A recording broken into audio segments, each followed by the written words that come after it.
What's up guys, Magic Naps here, and in today's video I'm giving you a quick tutorial or guide on how you can minimize friendly fire whenever you are playing Airsoft, specifically CQB, because that's where friendly fire tends to happen the most often. And this is something that I kind of discovered, at least for myself, in terms of how I can reduce the amount of times I accidentally friendly fire a teammate, because when you're in those tight quarters and in those tight areas of just shooting around and just around the corner there's an enemy or a player, it's just so easy because to accidentally fire on your teammate, because even if they are facing in the opposite direction of you, uh, just anyone coming facing in your direction is almost immediately appears as a threat. So, but you really have to work on being able to PID your targets, and also to kind of give you that extra second of reacting or resisting yourself from pulling that trigger and stuff like that. And that's why trigger discipline is super crucial whenever you're playing Airsoft, and especially if you're playing CQB, because the last thing you want to do is friendly fire your own teammate, which could cost you the game and people getting angry and upset at you. Okay, now this is just a little something, a little trick that works for me. I'm not saying this is Bible or whatever, or straight out of like a textbook or something like that, because I'm no combat expert. I've done military training before, but I'm not an infantry, or I'm not a special ops or anything, so I can't speak on their behalf. Okay, this is just something that I've discovered for myself that helps me when I play in whenever I play Airsoft and CQB.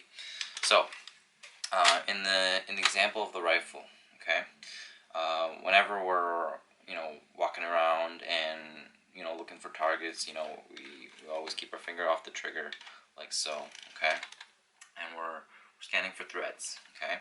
But once we actually see somebody in our vision, right, or in our sights, even if even if they are our teammates and then they just happen to be facing us, right, or if they just appear in a hallway or alleyway, right, you might not be able to see their armband, that on the arm, that they have an armband and that they're on your team, or that they don't have an armband and you're on armband and you're on armband and you're on your team or whatever. So immediately once you see silhouette, if your hands just like relaxed and casual, it's just so easy to just take your finger off to the side and on the trigger and just shoot.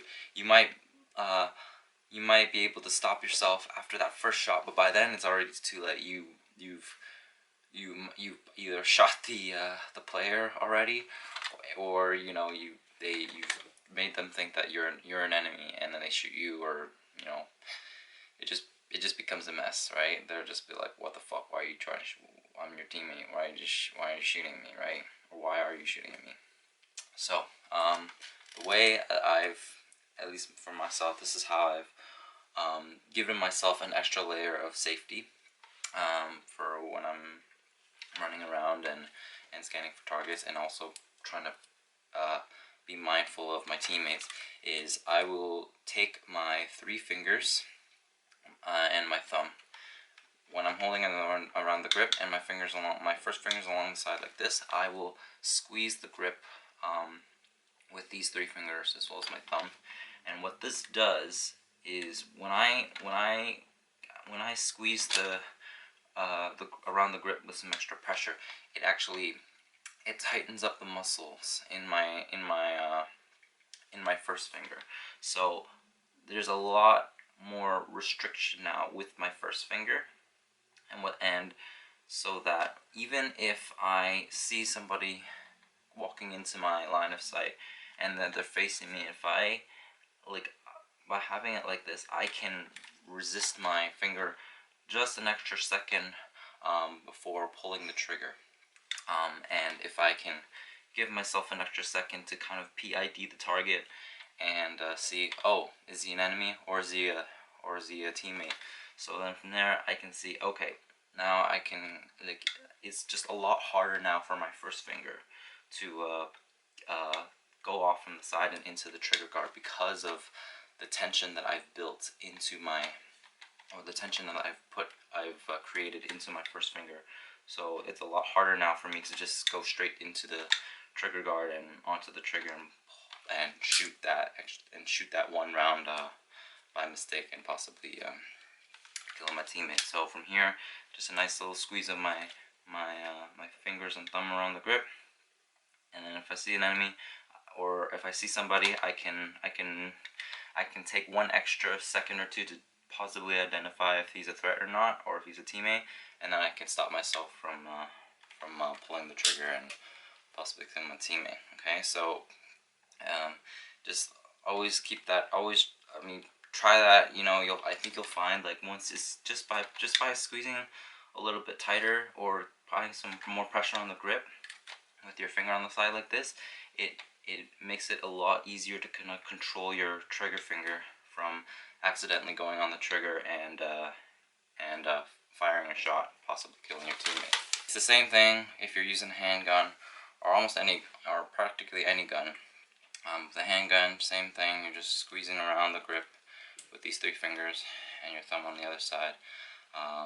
First, your trigger fingers on the side like this, and instead of being nice and loose like you normally would be maybe on a firing range and stuff like that, you're just shooting targets where you don't have to worry about teammates.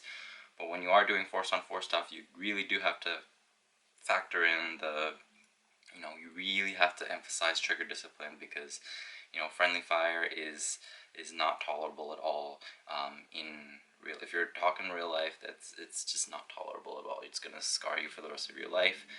Airsoft, obviously, it's not a big deal. You just respawn, but you also want to minimize that as much as possible so people don't hate you as much. So same thing. Wrap your fingers around, and with your thumb, just give it a nice little squeeze at the bottom here with the fingers and the thumb. That freezes up or tenses up your first finger along the side of the gun.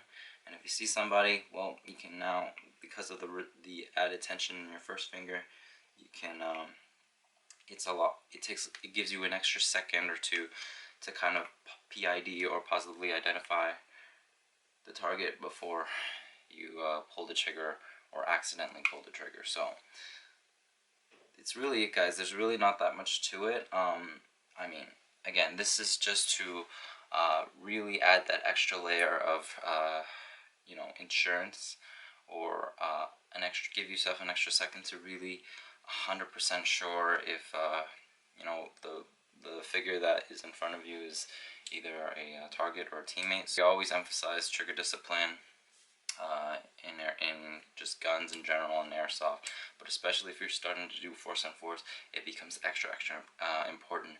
I know that when I've didn't have this technique, or I've haven't played in a long time, I forget how easy it is to just go straight to the trigger and shoot any random figure that comes into my line of sight, when I need to really positively identify first, like, okay, that's a teammate, not an enemy. So try this trick out. Hopefully it helps you guys. Let me know what your thoughts are in the comments below. If you have questions, leave them down in the comments as well. Otherwise, thank you guys for watching, and hope to see you guys in my future videos. Till next time, peace out, guys.